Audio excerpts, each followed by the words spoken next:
भगवद्गीता अध्याय पहिला।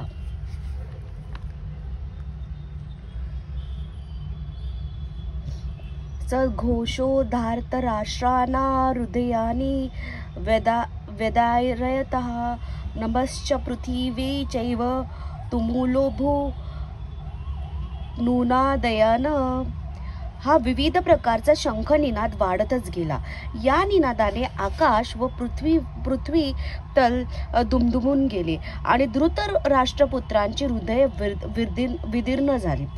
तात्पर्य, दुर्योधनाच्या पक्षातील भीष्म आणि इतरांनी जेव्हा शंखनाद केला तेव्हा पांडवांची हृदय मुळीच विदीर्ण झाली नाहीत। अशा प्रकारच्या घटनांचा उल्लेख आढळत नाही, परंतु या विशिष्ट श्लोकामध्ये पांडव पक्षाच्या बाजूने करण्यात आलेल्या शंखध्वनीमुळे धृतराष्ट्रपुत्रांची हृदय विदीर्ण झाली असे सांगितले आहे। याचे कारण म्हणजे पांडव आणि त्यांचा भगवान श्रीकृष्णावर दृढ विश्वास होय। जो भगवानचा आश्रय घेतो तो महाभयानक आपत्तीमध्येही भयभीत होत नाही।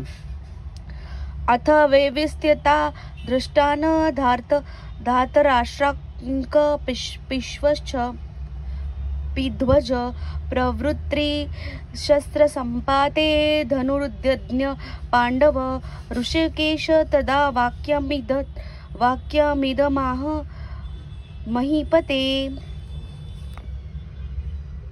हनुमानाचे चिन्ह असलेल्या ध्वजाच्या रथावर आरूढ असलेला पांडुपुत्र अर्जुन त्यावेळी धनुष्य हाती घेऊन बाण सोडण्यास सज्ज झाला। हे राजन, व्यूह रचनेतील धृतराष्ट्रपुत्राकडून पाहून अर्जुन भगवान श्रीकृष्णाने पुढील प्रमाणे म्हणाला। युद्धाला आरंभ होण्यास थोडाच कालावधी होता। वरील कथनावरून समजून येते की युद्धभूमीवर प्रत्यक्ष भगवान श्रीकृष्णाद्वारे मार्गदर्शित पांडव सेनेची अनपेक्षित व्यूह रचना पाहून धृतराष्ट्रपुत्र किंचित निराश झाले होते। अर्जुनाच्या ध्वजावरील हनुमानाचे चिन्ह हे विजयाचे आणखीन एक लक्षण होते, कारण रावण युद्धामध्ये हनुमानाने प्रभू श्री रामचंद्रांना सहाय्य केले होते। आता राम आणि हनुमान दोघेही अर्जुनाला सहाय्य करण्यासाठी त्याच्या रथावर आरूढ होते।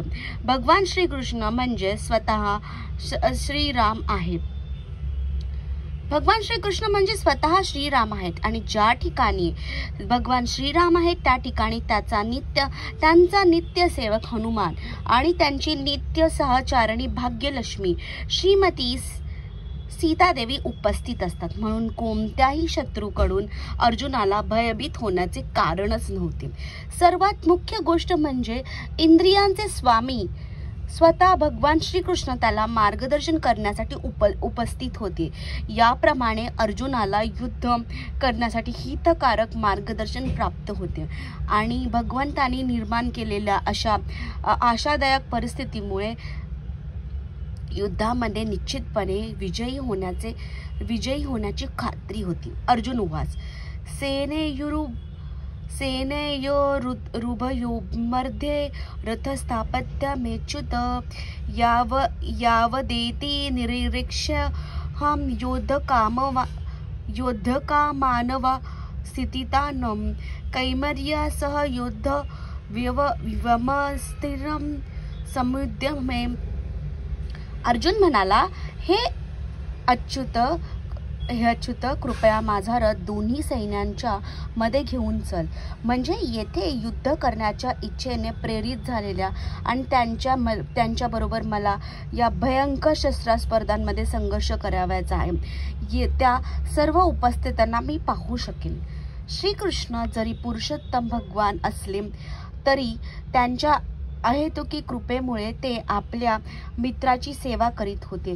ते आपल्या भक्तावरील प्रेमात कधीही चुकत नाहीत, म्हणून त्यांना या ठिकाणी अच्युत असे संबोधण्यात आले आहे।